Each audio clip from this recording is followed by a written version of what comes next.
here with Strength Through Self-Care. As a clinical social worker, I love to bring you tips and tools rooted in holistic self-care so we can better support ourselves during COVID-19. Today, I'd like to talk about how we can cultivate social connection during quarantine. Many of us are still residing in states under shelter in place, or maybe we're in a state where some of these operations are increasing with lifts and restrictions, but either way, we're still socially distancing and still being told that we're unable to gather and do community-related activities the way we would like to. What this ends up causing is isolation.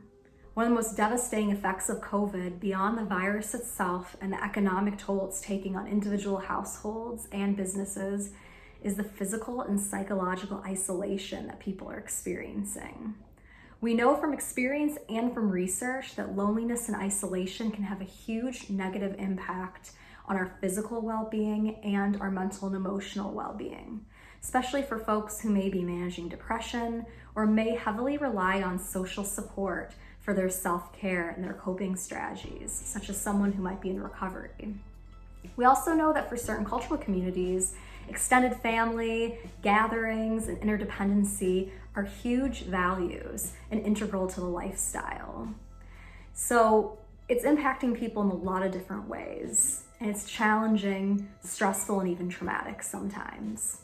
But regardless of one's background, we know that social connection is a universal human need. But we're challenged right now to get creative with it. We might not be able to do the things that we normally can and normally are able to, but I'm hoping we can figure out some creative ways to cultivate connection virtually. Some of the ways we're experiencing isolation right now include not being able to gather with family, friends, and loved ones, whether for a casual hangout on a weekend or for a significant milestone or tradition. I'm thinking of things like graduation parties, birthday and anniversary celebrations, or even holiday-related festivities that have gone on recently. We also know that many of us as students or even employees have transitioned to remote off-site learning and working. That means we're engaging less with classmates and colleagues.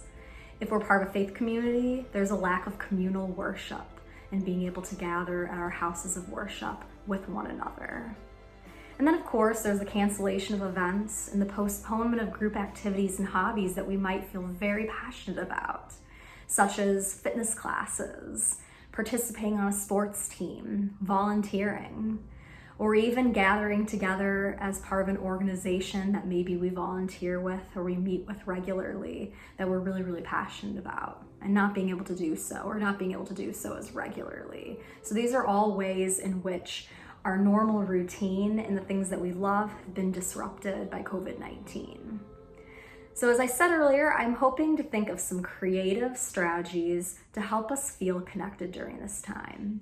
And I've come up with 4 basic categories. I'm going to provide a few ideas for each. And hopefully there's even more ideas out there, and feel free to share them in the comments of this video for others to get inspiration from. The first category is gathering around food. We can do this using a plethora of video platforms that are out there, Zoom or even FaceTime. Zoom tends to work well for large groups, Google Hangouts as well.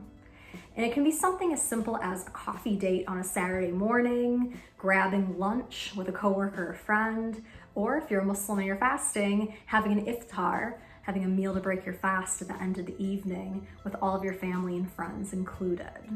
So gathering around food is something that has so much social and cultural significance for us, and there's no reason why we shouldn't be able to still enjoy those moments via technology.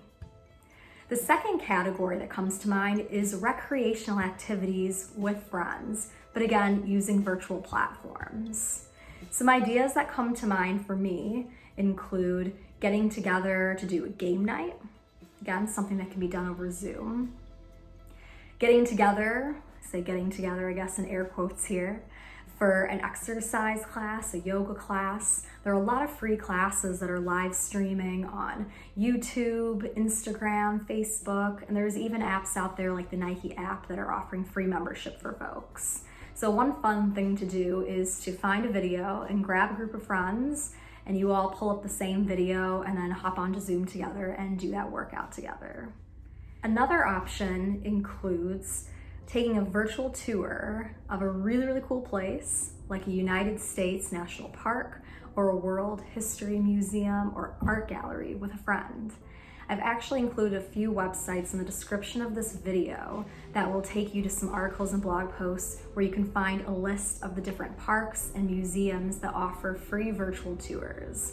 Again, you can hop on FaceTime with a friend or a loved one and then go through the photos and videos together. What we know is that looking at positive images or visualizing positive images can actually have a really big impact mentally and emotionally.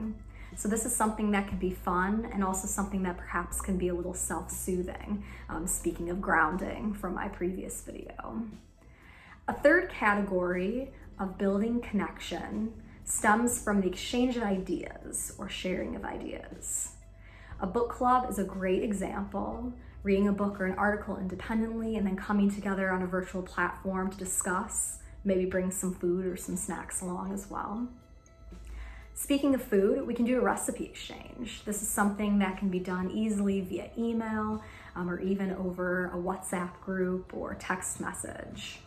You share recipes with one another, you get to share your favorite foods and recipes and also get a bunch of awesome recipes that other people love. This is particularly helpful for those of us who maybe have been enjoying the experimentation in the kitchen, which of course not all of us are able to do at this time, so I do want to say that out loud. But for those of us who do have the time and ability to do so, it can be an enjoyable pastime and even a stress-relieving pastime to get creative in the kitchen. And then another thing is just good old-fashioned pen pals. I really was excited about this idea because I feel like we've really lost this. We have technology and it's so great to be able to connect instantaneously with people. But there's something awesome about going out to the mailbox and finding a card or a letter from somebody. And it's something that can be really special and personalized. So you can grab a friend and actually start up a pen pal system, sending letters and exchanging ideas back and forth. The fourth and final category that comes to mind is daily or weekly check-ins. This is sort of a catch-all category, but it includes really small ways that we can check in with some of our friends or family members, especially those who maybe we normally don't get to talk to that much, or those who maybe are not even in the same state or region as us. One example would be having a WhatsApp group where you share a positive or inspiring quote or a funny video with the group.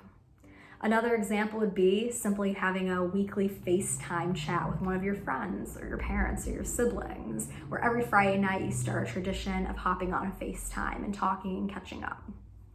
Another option is the buddy system. Partner up with a friend and the two of you will be accountable for checking in with one another throughout the week and sending text messages to check in on how each other is doing, and maybe also sending something funny, a funny video, a cartoon, something to kind of bring a smile to someone's face or a laugh to someone's heart.